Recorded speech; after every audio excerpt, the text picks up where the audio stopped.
Iran থেকে ইসরায়েলে ক্ষেপণাস্ত্র পাঠানো যেন এক অসাধ্য সাধনের মতো। একটা মাত্র আঘাত সফল হলেও সেটাই অনেক বড় সাফল্য। ক্ষেপণাস্ত্রটি ছোড়ার মুহূর্ত থেকেই সেটি নজরদারিতে চলে আসে। প্রথম ধাপ ইরাকে থাকা মার্কিন প্রতিরক্ষা ব্যবস্থা। যদি এটা বেঁচে যায় তাহলে এটি সিরিয়া ও জর্ডানের আকাশ সীমায় প্রবেশ করে, যেখানে ইসরায়েলি যুদ্ধবিমান ইতিমধ্যেই এটিকে ভূপাতিত করার চেষ্টা করবে।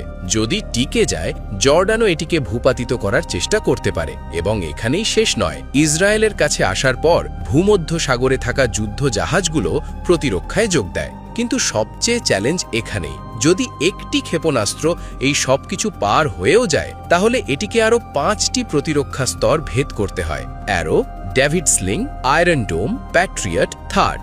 আশ্চর্যের বিষয় হল, বিশ্বের সবচেয়ে উন্নত প্রতিরক্ষা ব্যবস্থা পেরিয়েও কিছু ক্ষেপণাস্ত্র নিখুঁত নিশানায় পৌঁছচ্ছে এবং তেল আবিব ও হাইফার মতো শহরে আঘাত হানছে।